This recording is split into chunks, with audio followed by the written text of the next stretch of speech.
मार के खा रहे हैं बच्चे और बच्चियों को, उनकी बलि दे रहे हैं, वो ईरान की बच्चियों के बारे में क्या सोचेंगे, जो अपने स्वयं के परिवार की बच्चियों के। ये भी सबूत निकल के आ रहे हैं एप्स्टीन फाइल से कि स्वयं अपने परिवार, अपनी बेटियों तक को एप्स्टीन गैंग के मेंबर्स ने उनकी नरबली दी, उनको प्रोस्टिट्यूशन के लिए, वेश्यावृत्ति के लिए मजबूर किया, उनको परोसा अपनी स्वयं की बच्चियों को ताकतवर लोगों के सामने। और उसके साथ साथ उसके सबूत भी देखिए कितना गंदा और घिनौना काम है ये। ना सिर्फ ये कार्य करना, बच्चियों को परोसना, बच्चियों को मार के खाना, उनको भून के खाना, जो बच्चे पैदा भी नहीं हुए उनको माओ के पेट से निकाल के खाना, और इस सब की वीडियो भी बनाना, सबूत भी बनाना। किस प्रकार के लोग हैं। तो इस समय पूरी दुनिया दो भागों में बटी हुई है, एक तरफ हैं एप्स्टीन वाले और एक तरफ हैं आयतुल्ला वाले। तो ये अब तय कर लें सब कि कौन किस तरफ रहना चाहता है, ये बिल्कुल साफ हो गया है। और अब तो आप देख रहे होंगे बहुत सारे लोग अब ईरान की तरफ खुल के भी आने लगे कुछ दिनों से पिछले।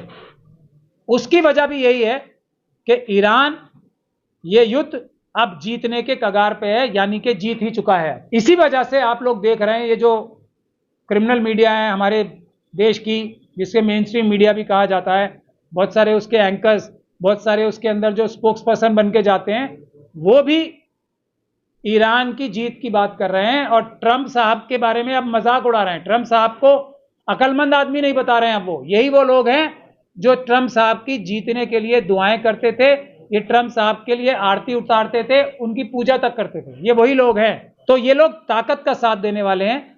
अब इस पूरे दुनिया में इस समय अगर किसी देश का सबसे ज्यादा रोल हो सकता था, वो भारत देश है। भारत के लोगों की, भारत देश की, ईरान के लोग और ईरान की लीडरशिप दुनिया में किसी भी देश से ज्यादा इज्जत करती है।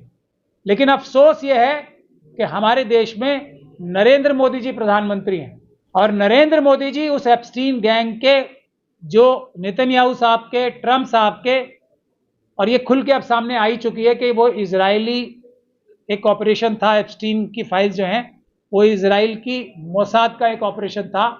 और मोदी जी का भी नाम उनके मंत्री के द्वारा, हरदीप पुरी जी के द्वारा और अनिल अंबानी साहब के द्वारा एप्स्टीन के साथ जुड़ा हुआ है। इससे कोई बात से कोई नकार नहीं सकता इस बात को। और वो ये युद्ध शुरू होने से पहले, कुछ घंटे पहले ही इजराइल भी गए थे। बहुत सारे लोग ये कह रहे हैं कि अपने आका से बातचीत करके इंस्ट्रक्शंस लेने गए थे। और भारत देश का रवैया, जो भारत की जनता का रवैया है, जो भारत की जनता की सहानुभूति, सहयोग ईरान के लोगों के साथ है, उसके विपरीत जाके मोदी जी ने एक ऐसा स्टैंड लिया है भारत की तरफ से, जिसकी वजह से भारत को सभी देश पूरी दुनिया में मोदी जी की गलती की वजह से भारत देश को भी लोग अजीब नजरों से देख रहे हैं। तो मैं पूरी दुनिया में लोगों से यह कहना चाहता हूं कि भारत एक बहुत बड़ा देश है। मोदी जी की वजह से भारत को ना नापें आप। भारत बड़ा देश है, मोदी जी जैसे नेता के बावजूद भी इस नजर से देखें। और भारत के लोग पूरी तरीके से इस युद्ध में ईरान के लोगों के साथ और ईरान की लीडरशिप के साथ खड़े हैं। किसी को कोई शक और शुबा नहीं होना चाहिए। मोदी जी तो आई गई चीज हैं। किसी भी इलेक्शन में या कोई बड़ा आंदोलन हो गया तो ये प्रधानमंत्री नहीं रहेंगे। जैसे ही ईवीएम हटकेगी, मोदी जी प्रधानमंत्री नहीं रहेंगे देश के। जैसे ही पेपर बैलेट से चुनाव होगा, मोदी जी को 50 सीटें भी नहीं आएंगी बीजेपी और आरएसएस को देश से। तो ये पूरी दुनिया के लोगों को मैं एक मैसेज देना चाहता हूं कि भारत को मोदी जी के चरित्र से ना आंका जाए। यह बहुत महत्वपूर्ण बात है। और अब देखिए आप, नेटो है, नॉर्थ अटलांटिक ट्रीटी ऑर्गेनाइजेशन जो है, उसके सारे देश, ऑलमोस्ट सारे देश इस युद्ध में खुलकर सामने आने के लिए मना कर चुके हैं। ब्रिटेन, फ्रांस, जर्मनी, इटली, तुर्की, ये सब देशों ने अमेरिका का साथ देने से मना कर दिया है, खुल के साथ देने से मना कर दिया है। क्यों? क्योंकि ट्रंप साहब का रवैया सबके साथ ऐसा था।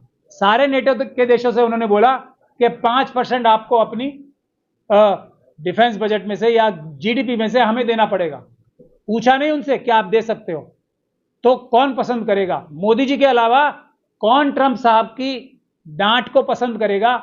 पूरी दुनिया में कोई देश ऐसा नहीं है जो ट्रंप साहब की डांट सुन के भी कोई रिएक्शन ना दे रहा हो। सिर्फ हमारा देश ऐसा है, वो भी सिर्फ और सिर्फ मोदी जी की वजह से।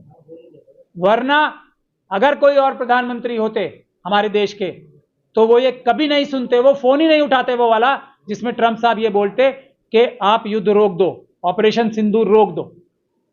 कोई और दुनिया में देश ऐसा नहीं है जो मोदी जी की तरह ट्रंप साहब के एकदम इतने दबाव में हो। ये सबसे महत्वपूर्ण बात है हमारे देश के लिए। दूसरी बात यह है कि आज ईरान के लोग किसी के साथ, अमेरिका के साथ बात करने को तैयार नहीं है। अमेरिका चाहता है अब के बात हो जाए। ईरान के लोग कह रहे हैं हम तुम पे क्या विश्वास करें, 2 बार बातचीत हो रही थी तो ट्रंप साहब ने बातचीत के दौरान ही हम पे हमला कर दिया। तो अमेरिका और जो ये एप्स्टीन गैंग है अपनी विश्वसनीयता पूरी तरीके से खो चुका है। अब नया वर्ल्ड ऑर्डर आने को तैयार है। हमें भारतीय होने की वजह से सबसे पहले अपने देश का हित देखना चाहिए। आज जो ये आरएसएस और बीजेपी के लोग मुस्लिम समाज को हमारे देश के अंदर आइसोलेट करते हैं, आरएसएस और बीजेपी के लोग चाइना और पाकिस्तान की एस्टेब्लिशमेंट के कहने पर, आज उनको शर्मिंदगी महसूस करनी चाहिए और पूरे देश को उनको शर्मिंदा करना चाहिए। क्योंकि अब जब ईरान इस युद्ध में जीत कर निकलने वाला है, तो यह भारत की मुस्लिम कम्युनिटी ही है जिसकी बुनियाद पे ईरान से हम अच्छे से अच्छी डील ले सकते हैं। ईरान का मतलब इस समय है पूरा ग्लोबल साउथ। एक और चीज बहुत महत्वपूर्ण है जो आने वाली है, जिसमें फिर मोदी जी के हाथ में एक बहुत बड़ी ताकत आने वाली है, ब्रिक्स। ब्रिक्स जो देशों का समूह है उसकी प्रेसिडेंटशिप, चेयरमैनशिप भारत के पास अगले साल आने वाली है। तो भारत का रोल पूरे ब्रिक्स नेशंस को लीड करने का होने वाला है। जो वेस्टर्न पावर्स हैं, जो कि अब एक डूबता हुआ साम्राज्य सा है, उसकी जगह ब्रिक्स सबसे पावरफुल ऑर्गेनाइजेशन होने वाली है। लेकिन उसके लिए मोदी जी को अपनी पॉलिसी ठीक करनी पड़ेगी, न्यूट्रल रहना पड़ेगा। और न्यूट्रल रहने का मतलब यह है कि अमेरिका के सामने, इजराइल के सामने घुटने ना टेकने, बराबरी की बात करनी। कोई भी देश किसी भी देश के ऊपर अपनी करेंसी, अपने सैंक्शंस, अपने जो टैरिफ्स हैं थोप नहीं सकता है। यह है न्यूट्रल रहने का स्टैंड जो भारत को लेना है, लेना पड़ेगा। क्योंकि भारत ही एक ऐसा देश है जिसकी अभी भी बावजूद मोदी जी के सबसे ज्यादा इज्जत है सब देशों में। आज ईरान के लोग चाइना से ज्यादा, रशिया से भी ज्यादा आज भी भारत के ऊपर विश्वास कर सकते हैं। लेकिन भारत में प्रधानमंत्री मोदी जी हैं, तो आरएसएस और बीजेपी के लोगों में अगर कोई देशभक्ति बाकी है तो उन्हें कम से कम एक कमेटी बनानी चाहिए जो विदेश के अफेयर, जिसमें ऑपोजिशन के लोग भी रहने चाहिए। भारत का एक कंबाइंड चेहरा, एक कमेटी बननी चाहिए भारत के एक कंबाइंड चेहरे की, मोदी जी को हटा के।